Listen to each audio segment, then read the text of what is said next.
In the pantheon of global central bankers, India's former Reserve Bank Governor Dr. Reddy occupies a pride of place.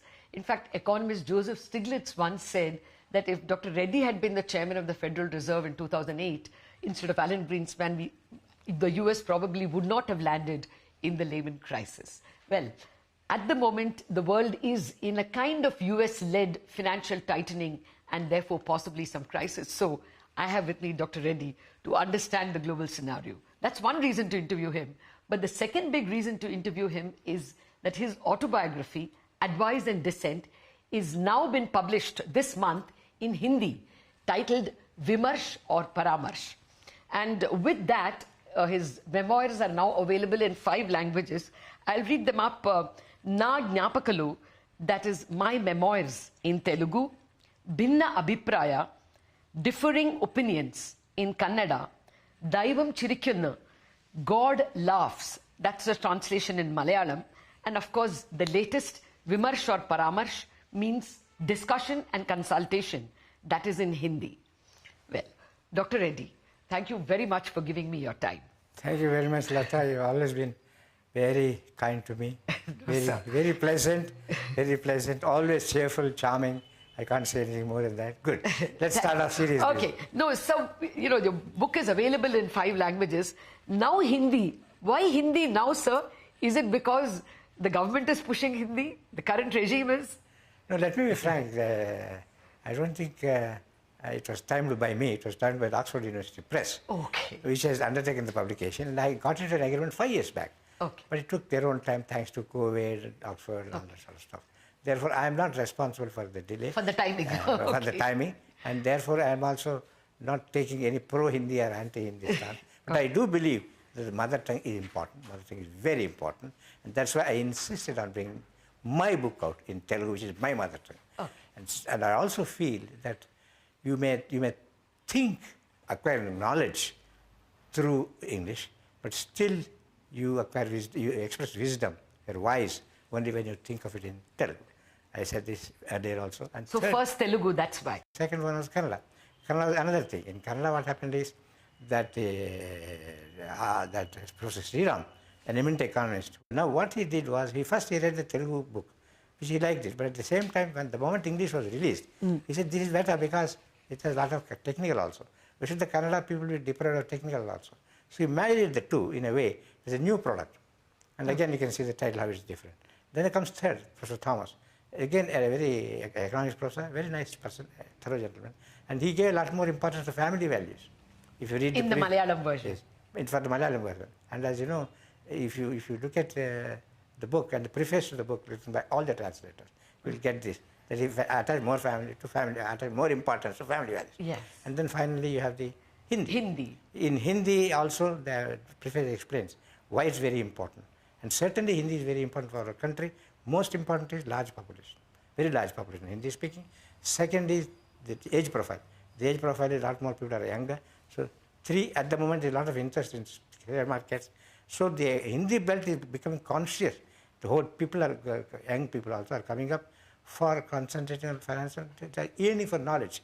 It's not available in their own language. Well, since you've given it in many languages, I just wanted to know, what do you want to convey, and are the translations honest to what you are conveying? Incidentally, I must tell you some of the dilemmas I faced, perhaps. As a biographer, when I write my autobiography, first thing is, how much should I disclose? How much is confidentiality? And what I should keep in mind, just to make it very dramatic or simply analytically. So this is a personal decision I have to take. And sometimes whenever I felt that public interest does not warrant disclosure, we should not warrant. We should not scandalize people unless it serves a public interest. So that's what I thought substantively. Secondly, are we catering to the reader, or are we catering to myself?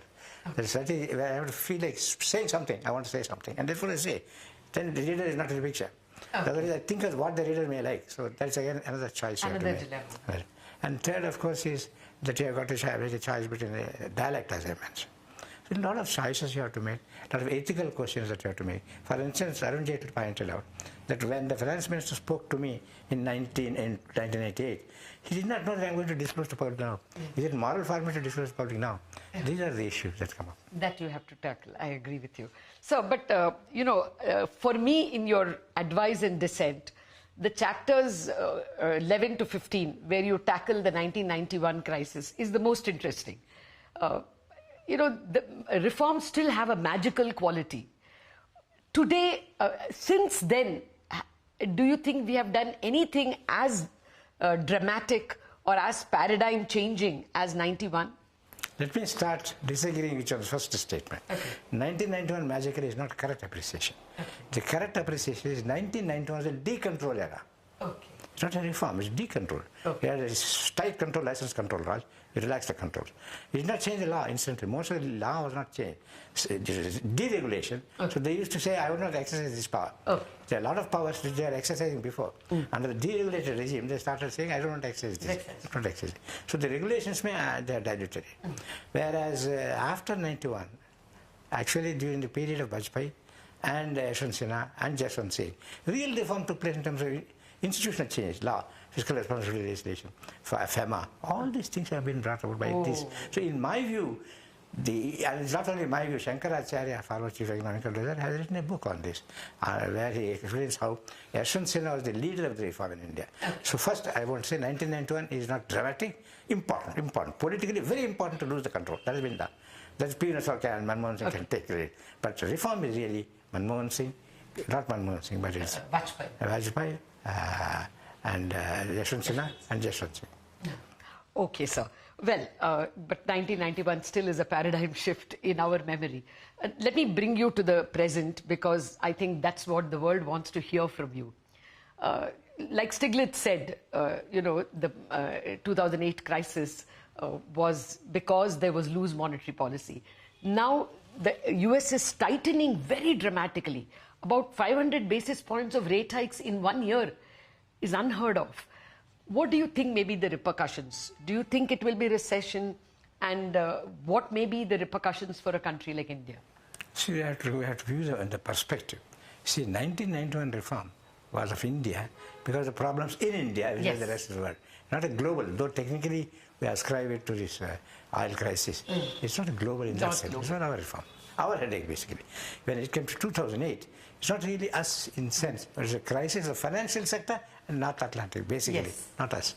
So even that is not that big a challenge. But this time it's a very big challenge. Very big challenge because the whole global system is changing. And in fact, the balances between the state and market are changing. The balances between state and market, the public and private enterprise, between national and global, these things are shaking. And the geopolitical situation is tremendously changed.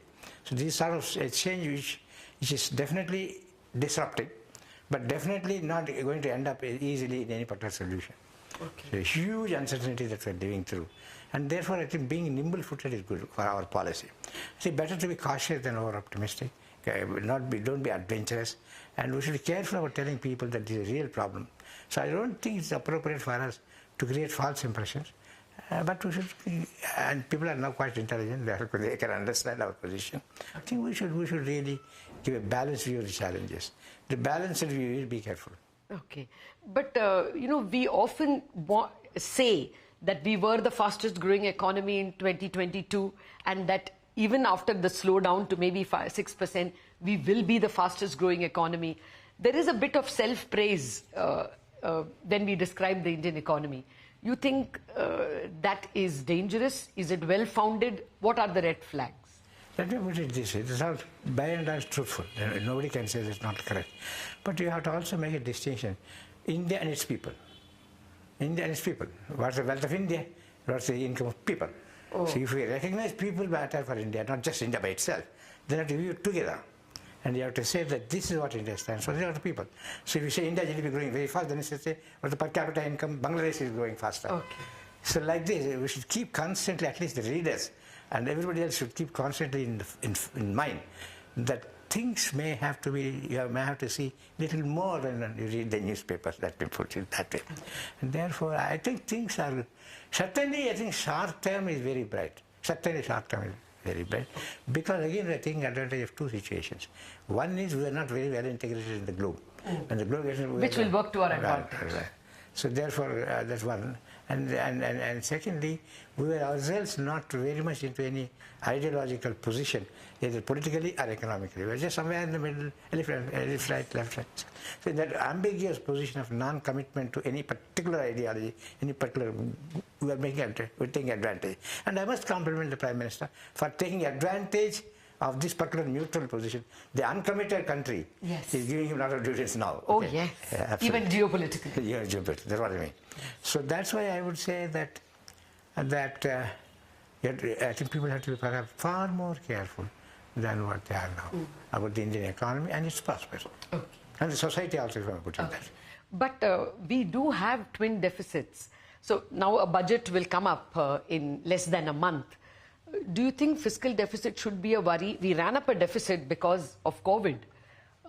Should that be a very important consideration, considering that this year we will end with a near 3% current account deficit also? First, let me start with the current account deficit.